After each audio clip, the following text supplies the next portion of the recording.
It is 40 years since the first case of acquired immune deficiency syndrome was discovered. Unfortunately, the progress made has been interrupted by the COVID-19 pandemic. About 1.5 million persons got newly infected with HIV, while 680,000 people died from AIDS-related conditions due to the pandemic. The World Health Organization says the pandemic no doubt has increased vulnerability of people with HIV to COVID-19. Today on Sound Health, our focus is on how to end AIDS. Good evening. Thanks for always staying with us. I am Olasumbo Modupe. The conversation begins after COVID-19 updates.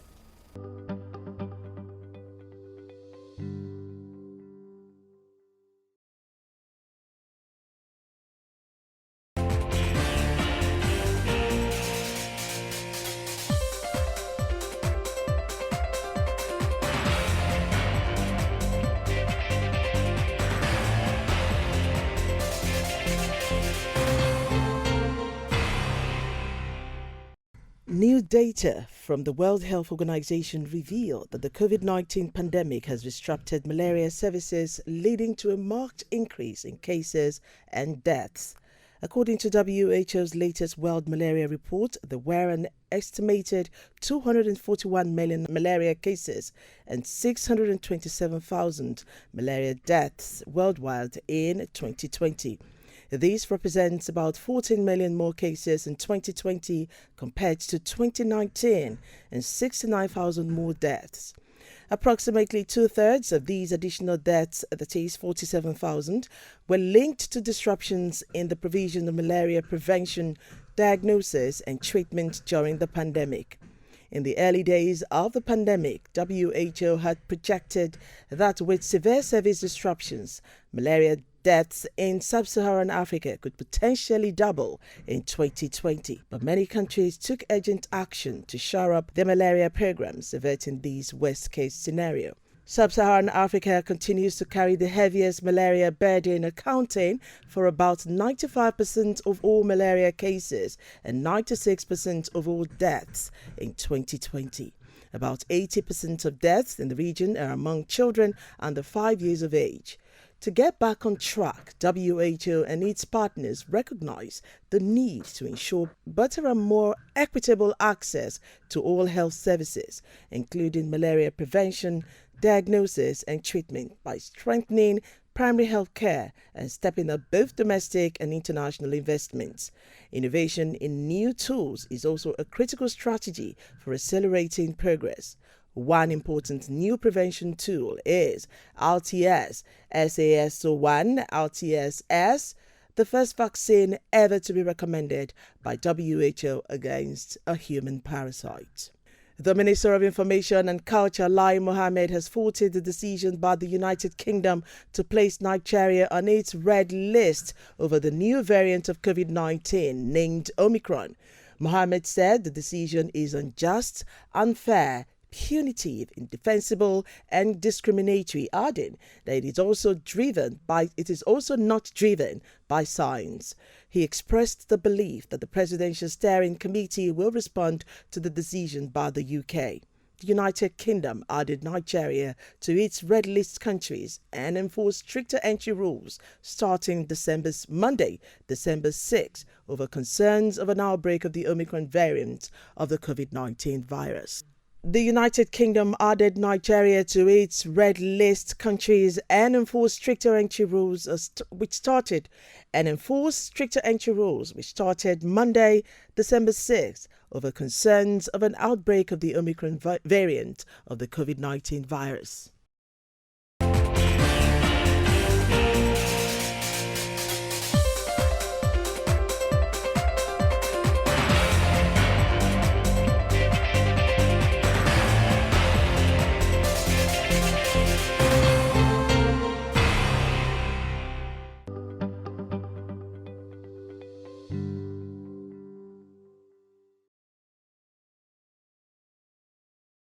It is still Sound Health on Lagos Television. Joining us via Zoom now is Ayo Bello Awodoyin, Grassroot Advocacy Expert with Initiative for Girls' Rights and Health Development, IGRHD. Welcome to Sound Health, Ayo. Thank you very much. Thanks for inviting me on the show. It's my pleasure. Many countries have made progress in ending AIDS. How has the pandemic affected the service so far? The pandemic has affected a whole lot of cases.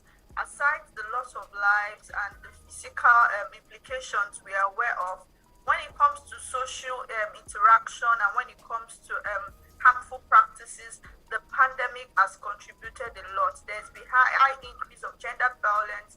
There's been high increase of unplanned pregnancy. So I am not surprised that there is high inflation in the widespread of HIV. So the pandemic has actually done a lot of damage. We are not just fighting the pandemic now. We are not just trying to stop the virus, but also trying to stop some of these effects that we have worked on. So the post-COVID era is more like going back to square one to preach the message, to sensitize people, to enlighten people. So it's about going back right now. It's like going back to square one. The World Health Organization says last year alone, 1.5 persons were newly infected. How did we get here? I think we got here because most people do not have the right information to make informed choices about their sexual health. Comprehensive sexuality education should be legalized in every country that wants to prosper, every country that wants to move forward. HIV is a very, very transmittable disease through sexual intercourse and then also exposure of sharp objects. But the percentage of the number of people who have contracted it is as a result of sexual intercourse. And I think the reason why we have such alarming statistics is because people are actually not making informed choice. Last month, on the 25th of September, we celebrated World Contraception Day, and we ensured that we made lots of awareness. There were lots of awareness creation about the use of protection. People need to understand that safe sex is as risky as any form of evil. I mean, unsafe sex rather is as risky. So people need to take conscious efforts to be responsible about their sexual health. It boils down to knowledge about sexual health. It boils down to respecting all of this knowledge and putting them into practice. Safe sex is the way forward if we want to reduce the impact or the widespread of HIV and all forms of STIs. Experts say there is increased vulnerability. Do we need more than tools to end AIDS? How do we narrow these inequalities alongside the tools we have? Everybody understands that women are the vulnerable sex, and it is sad to know that in most relationships, women do not have a say. For instance, in some marriages, the man determines the number of children the wife should have. The man determines if the wife should be on family planning using any form of contraception or not. We have attended to cases like that where a woman wants to have a child, and because the man feels he is not ready, instead of having a discussion with the wife, he keeps putting Postinor in her tea. And she just keeps bleeding. She feels she's having miscarriage, and he keeps putting different drugs in her tea just to push down the pregnancy. This is something communication could have done. Patriarchy and gender inequality has increased the level of vulnerability of women. It has made most women handicapped when it comes to making decisions about their body and about their sexual health. And that is why we are doing all of these campaigns, to ensure that women actually decide. They decide what happens to their body, decide what happens with their career, decide what happens with their life. We just want women to be able to speak up to say, this is what we want. But women cannot speak up if they don't have adequate knowledge. You need to have the right knowledge and the right form of information before you can now choose. But sadly, most women do not have this form of education even before going into marriage or before meeting their partner. These are conversations we need to have to let our partners understand this is the number of kids I want to have. If you want to have sex with me, it goes beyond consent. If we say yes, we want to have sex. Number two, are you going to protect yourself? We need to come up with a safe sex policy. People say they don't like condoms. Have you tried the different options that can help you stay safe? These are the kind of questions we should be asking. But anyway, it still boils down to having comprehensive sexuality education. It does not have to do with age. It does not have to do with exposure. We need to take conscious effort to ensure that our young people in particular engage in safe sex. We cannot live in denial that people are having sex every day.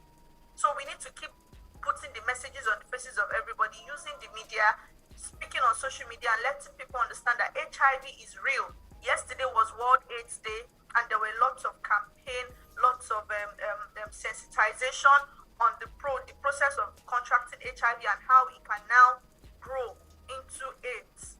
So I feel with the campaigns and with the sensitization, women will begin to speak up and would not live a pity, a sympathetic kind of life because we are defined as vulnerable.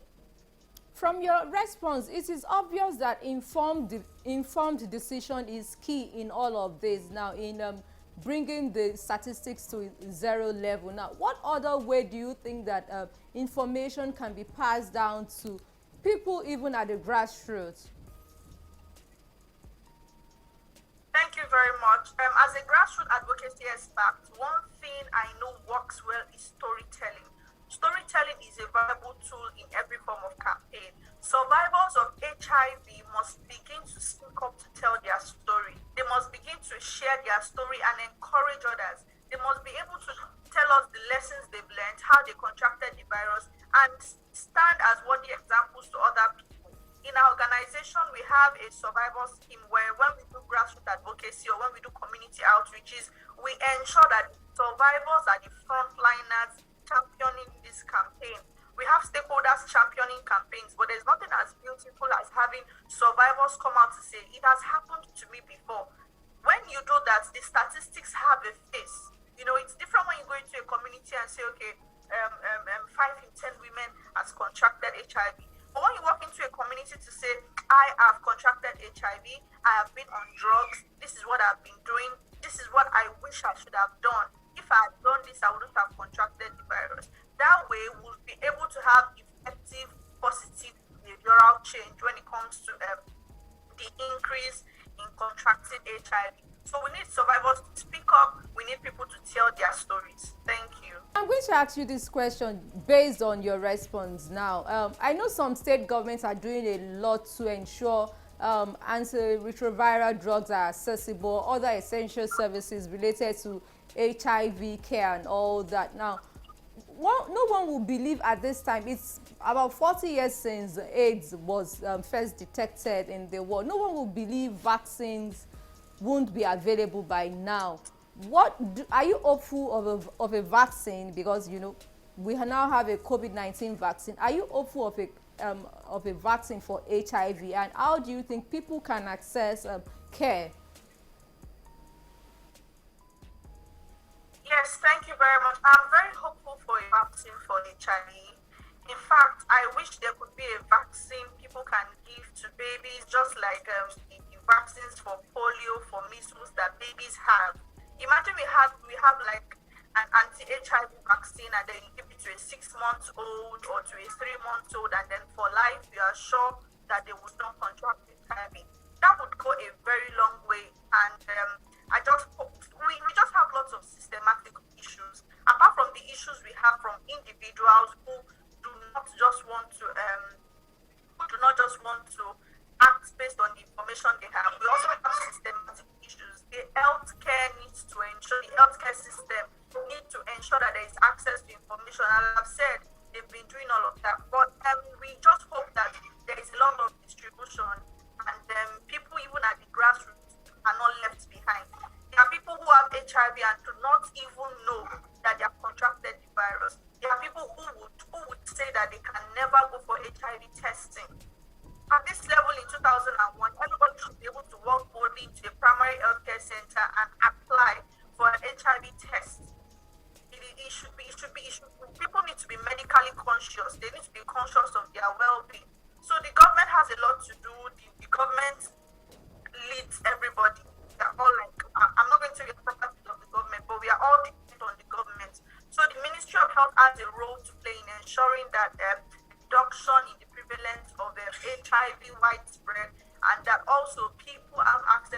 population and have access to drugs. I don't know how much it actually costs to get an antiretroviral drugs, but it should be made accessible and available to people. There are people who have lost their life because they could not keep up with getting the drugs. The government, the Ministry of Health should ensure that people have access at least to these drugs across all the length and breadth of the country. Thank you so much, Ayo Bello Awodoyin, Grassroot Advocacy Expert with Initiative for Girls' Rights and Health Development, IGRHD, for your expertise and thoughts on how to end AIDS. Thank you very much, Lagos Television, for having me. It's my pleasure. Thank you very much. All right. Sound Health continues with trending health reports. Please stay tuned.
It is still Sound Health on Lagos Television. More to come in a moment.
is where we say thank you on this week's edition of Sound Health. For comments and inquiries, please send SMS to 0035 826603 or follow us on social media at LTV Social, #Sound Health. A sound health is a sound mind. Make healthy living your choice.